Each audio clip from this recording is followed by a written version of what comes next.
Hello नमस्कार दोस्तों। आपके अपने यूट्यूब चैनल सागर स्टडी पॉइंट्स में आप सभी का स्वागत है।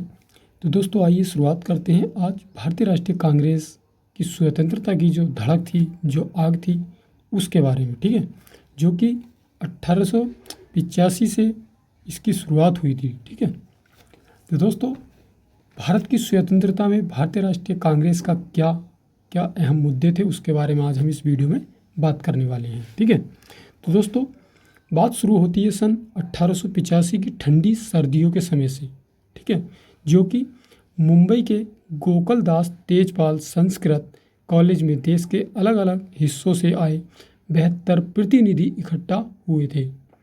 इन प्रतिनिधियों का उद्देश्य केवल विचार विमर्श नहीं, बल्कि पूरे भारत की जनता की आवाज़ को एक मंच देना था। ठीक, यहीं से भारतीय राष्ट्रीय कांग्रेस का जन्म हुआ था। बात करते हैं दोस्तों नरमपंथियों की राह किस प्रकार से रही थी भारतीय स्वतंत्रता के समय। ठीक, तो कांग्रेस की स्थापना एओ ह्यूम के प्रयास से हुई थी, जो कि 1885 में हुई थी। लेकिन असली ताकत उसमें शामिल भारतीय नेताओं से आई थी। पहले दौर में दादा भाई नौरोजी, गोपाल कृष्ण गोखले, फिरोज शाह मेहता जैसे नेताओं ने कांग्रेस को दिशा दी थी। इन नेताओं ने अंग्रेजों से सीधी टक्कर लेने के बजाय संवैधानिक तरीके अपनाए थे। वे याचिका, निवेदन और प्रार्थना पत्रों के माध्यम से जनता के अधिकार मांगते रहे। इस दौर को नरमपंथियों का युग कहा गया था। कांग्रेस की मांग थी कि भारतीयों को अधिक नौकरियों में हिस्सा मिलना चाहिए, करों का बोझ कम हो और विधान परिषदों में भारतीयों की भागीदारी बढ़े। हालांकि अंग्रेजों ने इन्हें कभी गंभीरता से नहीं लिया था।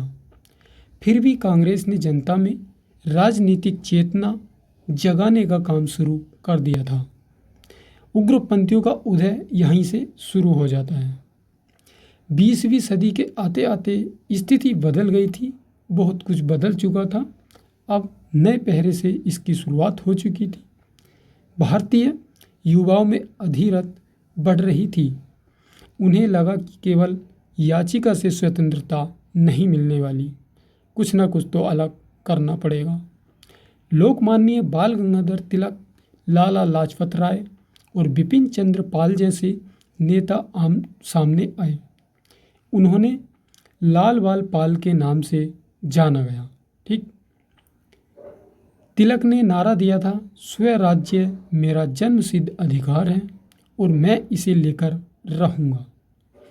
उग्रपंथियों ने स्वदेशी और बहिष्कार आंदोलनों को बढ़ावा दिया था। विदेशी कपड़ों की होली जलाई गई और स्वदेशी वस्त्रों और उद्योगों को अपनाया गया था। इसने आज़ादी की लड़ाई को नई ऊर्जा दी थी।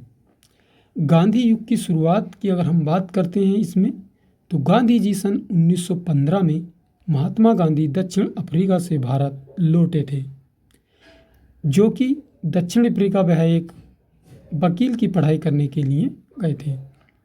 उन्होंने दक्षिण अफ्रीका से भारत आने के बाद सत्य और अहिंसा को हथियार बनाकर कांग्रेस को जन आंदोलन का रूप दिया था। अब कांग्रेस केवल पढ़े लिखे लोगों का मंच नहीं रहा था, बल्कि किसानों, मजदूरों, महिलाओं और आम जनता का आंदोलन बन गया था। गांधी जी के नेतृत्व में कांग्रेस ने असहयोग आंदोलन 1920 की शुरुआत की थी, जो लोग सरकारी नौकरियों से इस्तीफा देने लगे थे। अंग्रेजी स्कूलों और अदालतों का बहिष्कार किया जाने लगा था। गांव-गांव में चरखा काट कर स्वदेशी कपड़ा बनाया गया था। हालांकि चोरी चोरा कांड के बाद यह आंदोलन वापस लेना पड़ा था, लेकिन इसने जनता को संगठित कर दिया था। इस आंदोलन से भारत की जनता इतनी इसमें सम्मिलित हो चुकी थी कि वो संख्या काफ़ी देखने को मिली थी। क्रांतिकारी गतिविधियां और कांग्रेस के बारे में अगर हम बात करते हैं, तो इसी बीच कई युवा क्रांतिकारी जैसे भगत सिंह, चंद्रशेखर आज़ाद, और राजगुरु ने भी स्वतंत्रता संग्राम में आग लगा दी थी। भले ही वे कांग्रेस के औपचारिक सदस्य न थे, लेकिन उनकी प्रेरणा ने कांग्रेस के आंदोलनों को और धार दे दी थी। कांग्रेस ने भी इन युवाओं के बलिदान को सम्मान दिया और उनके जोश को स्वतंत्रता की मशाल में बदल दिया। शून्य अवज्ञा आंदोलन 1930 में इसकी शुरुआत हुई थी और गांधी जी ने शुरुआत करते हुए अंग्रेजों के नमक कानून को चुनौती दी थी।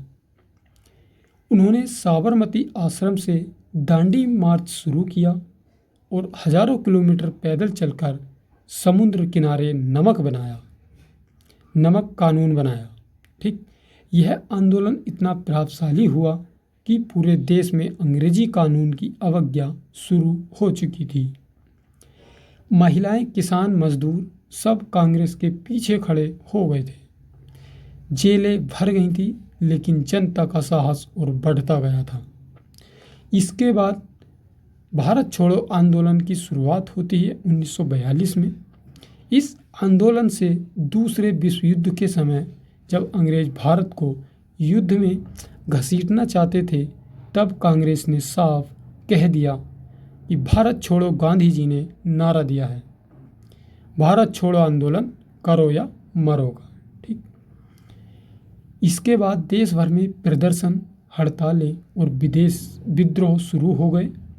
अंग्रेजों ने कांग्रेस के नेताओं को जेल में डाल दिया, लेकिन अब जनता ने स्वयं मोर्चा संभाल लिया था।